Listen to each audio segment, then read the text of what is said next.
Baik, bismillahirrahmanirrahim. Assalamualaikum warahmatullahi wabarakatuh. Perkenalkan, nama saya Nur Ayu Najibah dengan NIM 199042022 dan rekan saya Odelia Yunita Komakaimu dengan NIM 192904030. Kami dari kelompok 15 dari kelas PTKD angkatan 2019 untuk proyek final mata kuliah rekayasa perangkat lunak. Nah, kali ini kami akan menjelaskan tentang model pengembangan perangkat lunak. Yang pertama ada waterfall model. Seperti ini bentuknya.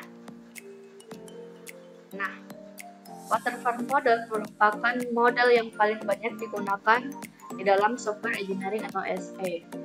Disebut dengan waterfall karena tahap demi tahap dilalui harus menunggu selesai tahap sebelumnya dan berjalan berurutan. Kelebihannya, proses menjadi teratur, jadwal menjadi lebih menentu, mudah diaplikasikan, dan cocok digunakan untuk produk software yang sudah jelas kebutuhannya di awal, sehingga minim kesalahannya. Nah, untuk kekurangan model ini yaitu yang pertama bersifat kaku, sehingga penanganan perubahan pada saat proses sedang berlangsung jadi lebih sulit. Kedua, terjadinya pembagian proyek menjadi tahap yang tidak fleksibel, karena komitmen harus dilakukan pada tahap awal proses. Kemudian yang ketiga, user harus sabar dalam menanti program selesai, karena dikerjakan tahap per tahap, menyelesaikan tahap awal baru bisa ke tahap selanjutnya. Kemudian yang keempat, perubahan di tengah program akan membuat bingung teamwork yang sedang membuat program. Dan yang terakhir, adanya waktu menganggur bagi pengembang, karena harus menunggu anggota tim proyek lainnya untuk menuntaskan pekerjaannya. Kemudian ada DeFi model, atau model yang berbentuk V. Baik, merupakan suatu variasi dari model waterfall yang dinamakan sebagai model V. Model V menggambarkan relasi aksi-aksi jaminan kualitas pada aksi-aksi yang berkaitan dengan komunikasi, pemodelan, serta aktivitas-aktivitas konstruksi pada tahap awal. Saat tim perangkat lunak bergerak ke bawah pada sisi kiri model V, spesifikasi kebutuhan, permasalahan dasar, dan solusi-solusinya diperhalus secara progresif menjadi semakin rinci dan semakin teknis. Saat kode program telah terbentuk, selanjutnya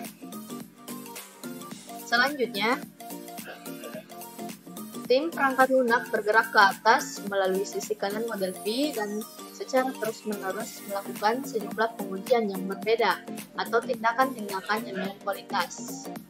Kemudian, pengujian pada dasarnya melakukan validasi pada masing-masing tahapan model yang telah diselesaikan saat tim perangkat lunak merangkat ke bawah pada sisi kiri model.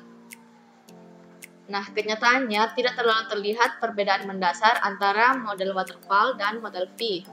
Model V pada dasarnya menyediakan cara visual bagaimana tindakan-tindakan verifikasi dan validasi seharusnya diterapkan pada bagian-bagian pekerjaan rekayasa perangkat lunak yang lebih awal. Kemudian ada the incremental model. Ada beberapa situasi di mana spesifikasi kebutuhan perangkat lunak saat awal sudah terdefinisi dengan baik, tetapi lingkup keseluruhan usaha pengembangan perangkat lunak tidak bisa dilakukan secara linear. Metode incremental ini menggabungkan elemen-elemen aliran proses linear dan paralel. Model incremental menerapkan aliran proses linear bentuk perangkat lunak yang belum stabil di sepanjang waktu penyelesaian perangkat lunak. Masing-masing urutan linear menghasilkan bagian penambahan sedikit demi sedikit atau incremental yang dihasilkan oleh suatu aliran proses yang bersifat evolusioner. Incremental model berfokus pada pengiriman produk yang bersifat operasional pada setiap tahapan. Proses ini diulang mengikuti pengiriman produk yang dihasilkan dari tiap-tiap tahap hingga produk yang bersifat lengkap atau produk final. dihasilkan di bagian akhir proses pengembangan perangkat lunak. Produk versi awal seringkali merupakan versi yang relatif lebih sederhana dari produk final. Namun, produk-produk ini langsung dapat digunakan untuk melayani kebutuhan pengguna dan juga dapat digunakan untuk menyediakan kerangka kerja untuk dilakukannya evaluasi selanjutnya oleh pengguna. Model incremental sangat baik digunakan untuk pengembangan sistem yang sering melakukan penambahan pekerjaan atau operasi di mana pengembangan perangkat lunak yang lengkap tidak dimungkinkan. Selain itu, implementasi model incremental dapat direncanakan dengan mempertimbangkan risiko-risiko teknik tertentu. Kemudian, Rapid Application Development atau RAD.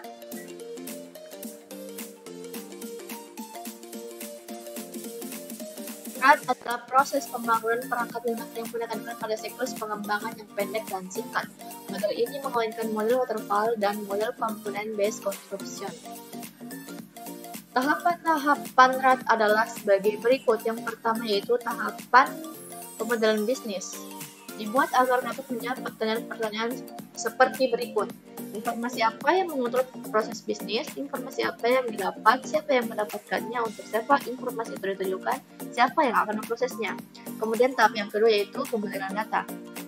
Informasi-informasi yang dipadu dari pemodelan bisnis dipilah-pilah menjadi sekumpulan objek data yang masing-masing objek diidentifikasikan dan ditentukan hubungan antara objek-objek tersebut. Kemudian tahap pemodelan proses.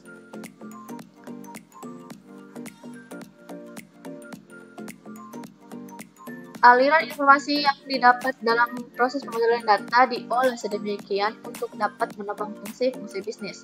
Prosesnya dikreasikan untuk menambah, memodifikasi, menghapus, dan atau mendapatkan kembali sebuah objek data. Kemudian tahap keempat yaitu tahap pembuatan aplikasi.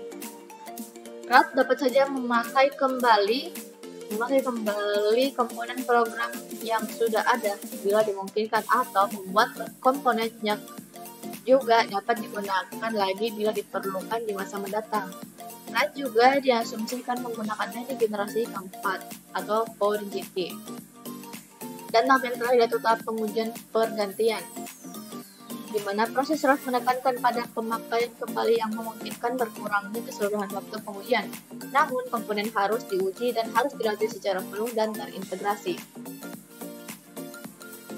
RAD sangat tepat diterapkan untuk sistem yang telah jelas dan lengkap kebutuhannya, di mana terdapat komponen-komponen yang dapat dipakai kembali dalam proyek yang berskala kecil dengan waktu pengembangan perangkat lunak yang singkat. Nah, kelebihan dari model RAD yang pertama yaitu reusable. Tahap-tahap RAD membuatnya mampu untuk menggunakan kembali komponen yang ada atau reusable object. Karena setiap komponen software dikerjakan secara terpisah dengan tim-tim tersendiri, sehingga dapat digunakan juga untuk aplikasi lain yang pada akhirnya akan menghemat waktu. Kemudian, penggunaan tim yang terpisah untuk mengerjakan pekerjaan yang berbeda membuat pekerjaan lebih cepat dalam proses integrasi dan efisien terhadap waktu tanpa mengacaukan aplikasi. Kemudian kekurangannya itu tidak begitu cocok untuk proyek dengan skala besar karena dibutuhkan sumber daya manusia yang semakin banyak seiring dengan semakin banyaknya komponen yang dikerjakan. Selain itu, semakin besar proyek, semakin kompleks pula koordinasi yang dibutuhkan. Kemudian dalam waktu yang singkat rasanya sulit untuk pengembang dan pemakai berkomitmen untuk melaksanakan berbagai kegiatan untuk melengkapi sistem. Apalagi bila sistemnya ternyata tidak dapat dimodularisasi, sementara sistem mempunyai risiko teknik yang tinggi.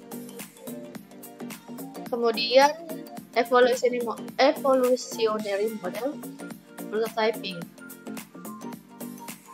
Prototyping adalah salah satu pendekatan dalam rekayasa perangkat lunak yang secara langsung mendemonstrasikan bagaimana sebuah perangkat lunak atau komponen-komponen perangkat lunak akan bekerja dalam lingkungannya sebelum tahap konstruksi aktual dilakukan.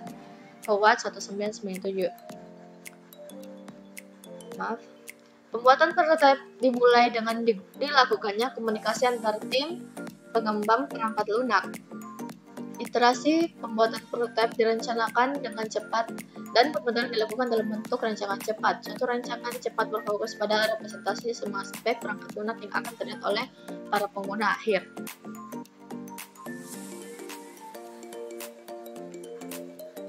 Rancangan cepat atau quick design akan memulai konstruksi pembuatan prototipe. Prototipe kemudian akan diserahkan kepada para stakeholder dan kemudian mereka akan melakukan evaluasi tertentu terhadap prototipe yang telah dibuat sebelumnya. Kemudian akhirnya akan memberikan umpan balik atau feedback yang akan digunakan untuk memperhalus spesifikasi kebutuhan. Iterasi akan terjadi saat prototipe diperbaiki untuk memenuhi kebutuhan para stakeholder. Sementara pada saat yang sama, memungkinkan kita untuk lebih memahami kebutuhan apa yang akan dikerjakan pada iterasi selanjutnya. Kemudian evolutionary model The Spiral. Model The Spiral adalah gabungan dari model prototyping dan model waterfall. Dengan penekanan yang tinggi pada analisis risiko tiap tahapnya. Model ini bersifat iteratif atau berulang dan mengontrol aspek yang teratur dari sequential linear. Fungsi model spiral ini adalah untuk melakukan perubahan, penambahan, dan pengembangan suatu software dengan deretan pertambahan menjadi lebih baik secara cepat dan tepat berdasarkan keinginan dan kebutuhan penggunanya. Dalam tahap model spiral terdapat 5 tahapan untuk merealisasikan penggunanya sebagai berikut. Yang pertama, tahap liaison. Tahap ini berhubungan dengan komunikasi antara orang yang mengembangkan software dengan pelanggan, tujuannya agar dapat memuaskan pelanggan dengan memperbaiki dan mengembangkan software sesuai dengan kebutuhan, kepentingan, dan keinginannya. Kemudian yang kedua, planning. Tahap perencanaan meliputi estimasi biaya yang digunakan, batas waktu, pengaturan jadwal, identifikasi lingkungan kerja, sumber-sumber informasi untuk melakukan iterasi. Hasilnya adalah dokumen spesifikasi kebutuhan sistem dan bisnis. Kemudian yang ketiga, risk analysis. Tahapan ini berfungsi untuk mengidentifikasi risiko yang berpotensi untuk terjadi dan menghasilkan suatu solusi alternatif secara teknis dan manajemen saat strategi mitigasi risiko direncanakan dan diselesaikan. Yang keempat, construction. Pada tahap ini yang dilakukan adalah menguji coding dan mengembangkan software, membuat prototipe, mendesain dokumen, meringkas atau pengujian software, serta membuat laporan atas kekurangan dari software agar segera diperbaiki. Dan yang kelima, evaluation. Peran pelanggan sangat diperlukan pada tahap ini. Mereka dapat memberikan masukan dan tanggapan, mengevaluasi produk kerja, dan memastikan bahwa produk yang dibutuhkan sesuai dengan semua ketentuan. Jika terdapat perubahan, semua tahap akan diperbaiki sesuai dengan kepuasan pelanggan. Kemudian evolutionary model concurrent. Model ini disebut juga dengan concurrent engineering yang dapat digambarkan secara sistematik sebagai serial dari kegiatan teknis. Kegiatan teknis utama, tugas-tugas dan hubungan antara bagian-bagian yang saling terkait, di mana aktivitas analisis seperti desain, rancangan, atau komunikasi pelanggan dapat diskemakan dengan cara yang sama. Model concurrent cocok digunakan untuk pengembangan aplikasi client server yang terdiri atas satu set komponen yang fungsional. Terdapat 2 dimensi aktivitas yang digambarkan dalam model ini. Yang pertama yaitu dimensi sistem. Terdapat 3 proses di dalamnya, yaitu perancangan, perakitan atau assembly, dan penggunaan atau use. Kemudian yang kedua, dimensi komponen. Terdapat 2 kegiatan utama, yaitu perancangan dan realisasi. Konkurensi dapat diperoleh dengan 2 cara, yaitu sistem dan komponen kegiatan atau aktivitas terjadi secara simultan dan dapat diperagakan dengan memanfaatkan pendekatan yang berdasar pada satu sebelumnya. Yang kedua, aplikasi client atau server yang bersifat unik atau khas, di mana dapat diterapkan pada banyak komponen yang tiap-tiap komponen bisa dirancang dan direalisasikan secara serentak. Dan yang terakhir ada komponen assembly model. Model ini merupakan gabungan dari berbagai sifat dan karakter dari model spiral, Bohm, dan sangat erat keterkaitannya dengan model RAD. Model karena model CAP ini menggunakan peralatan-peralatan dan graphic user interface untuk membangun software. Pembuatan aplikasinya dibuat dari paket perangkat lunak yang berisi serangkaian komponen yang telah ada sebelumnya, namun waktu yang dibutuhkan dapat disesuaikan atau lebih efektif ketimbang harus mengerjakan program dari awal. Komponen assembly model memiliki beberapa tahapan, yaitu yang pertama tahap identifikasi calon-calon komponen, kemudian tahap melihat komponen-komponen dalam pustaka, lalu tahap mengekstrak komponen jika ada, kemudian tahap membangun komponen jika tidak ada, dan tahap menyimpan komponen baru pada pustaka, dan yang terakhir yaitu tahap mengkonstruksi iterasi ke N dari sistem. Kelebihan model ini adalah tinggal caps atau menggunakan program atau komponen yang sudah ada dan menyusunnya menjadi sebuah program yang lebih kompleks dan berkembang sesuai dengan kebutuhan user atau pengguna sehingga dapat mengefisienkan penggunaan waktu dan tenaga. Selain itu, model ini juga menyediakan kemampuan untuk memvisualisasikan hasil rakitan dengan kesanggupan untuk mengukur, menganalisa, merancang ulang program.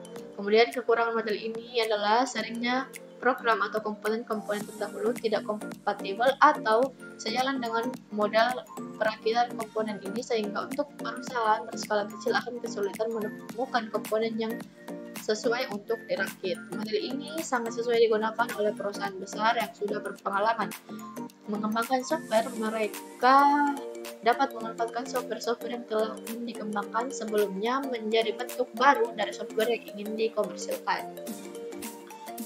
Baik, terima kasih. Sedikit penjelasan dari saya. Kerja tim kami yaitu Odelia Junita, rekan saya yang membuat PowerPoint-nya, kemudian saya Nurain Najiba yang membuat video penjelasannya. Baik, kurang dan lebihnya mohon dimaafkan. Wassalamualaikum warahmatullahi wabarakatuh.